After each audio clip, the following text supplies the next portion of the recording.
5 August ছাত্র জনতার অভ্যুত্থানে আওয়ামী সরকারের পতনের পর সাবেক প্রধানমন্ত্রী শেখ হাসিনা সহ অনেক মন্ত্রী এমপি দেশ ছেড়ে পাশের দেশ ভারতে আশ্রয় নেন। অনেকে আবার সুযোগ বুঝে পাড়ি জমিয়েছেন ইউরোপ আমেরিকার বিভিন্ন দেশে। তবে সেই সুযোগ হয়নি অনেক হেভিওয়েট আওয়ামী লীগারদের। দেশের ভিতরে আত্মগোপনে থাকা অবস্থায় অনেকেই গ্রেপ্তার হয়েছেন আইন শৃঙ্খলা বাহিনীর হাতে। তারা এখন বন্দি জীবন কাটাচ্ছেন দেশের বিভিন্ন কারাগারে। তবে কারাগারে আটক থাকলেও এসব ভিআইপি বন্দীরা দিন কাটাচ্ছেন বেশ আরাম আয়েশে। ডিভিশন প্রাপ্ত হওয়ায় অনেকেই সেখানে পাচ্ছেন জামাই আদর। কারা কর্মকর্তাদের ম্যানেজ করে অর্থের বিনিময়ে সেখানে তারা ডিভিশন সুবিধার বাইরেও বিভিন্ন সুযোগ সুবিধা ভোগ করেন বলেও অভিযোগ রয়েছে। ফলে 8-10টা সাধারণ কয়েদি যেভাবে কারাগারে বাস করেন, আওয়ামী লীগের এসব ভিআইপি বন্দীরা সে অর্থে আছেন বেশ খোশ মেজাজেই। আওয়ামী লীগের মন্ত্রী এমপিদের মধ্যে সবচেয়ে বেশি আটক আছেন কাশিমপুর হাই সিকিউরিটি কারাগারে। এখানকার কারাগারের একটি ভবনে আছেন সালমান এফ রহমান, জুনাদ আহমেদ পলক, আনিসুল হক, শাহজাহান খান, রাশেদ খান মেনন, হাসানুল হক ইনু, আমির হোসেন আমু সহ প্রথম শ্রেণীর মর্যাদাপ্রাপ্ত 26 জন ভিআইপি বন্দী। কারা কর্তৃপক্ষ জানিয়েছে, এসব ভিআইপি বন্দীরা সকলেই জেল কোড অনুযায়ী নির্ধারিত সুযোগ সুবিধা ভোগ করছেন।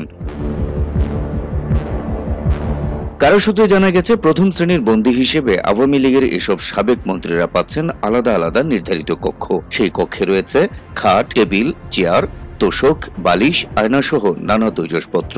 বিনোদনের জন্য বিটিভি চ্যানেল দেখতে পারেন এসব ভিআইপি বন্দীরা। দেশ বিদেশের খবরাখবর জানার জন্য প্রতিদিন পান একটি জাতীয় সংবাদপত্র। এসব ভিআইপি বন্দীদের খাবারের মেনুটাও সাধারণ কয়েদিদের চাইতে অনেকটাই উন্নত। তাদের খাবারের মেনুতে প্রতিদিন থাকছে মাছ কিংবা মাংস।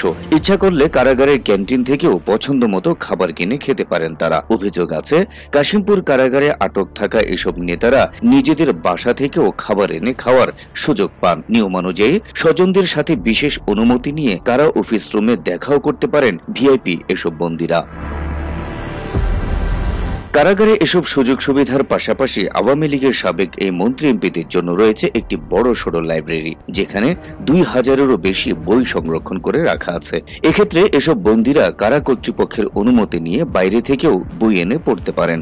সূত্র জানায়, সম্প্রতি সাবেক আইসিটি প্রতিমন্ত্রী জুনাদ আহমেদ পলক 5টি আইন সংক্রান্ত বই বাইরে থেকে আনার আবেদন করেছেন তার আইনজীবীর মাধ্যমে। আবুল মনসুর আহমেদের লেখা আমার দেখা রাজনীতির 50 বছর বইটিও চেয়েছেন তিনি।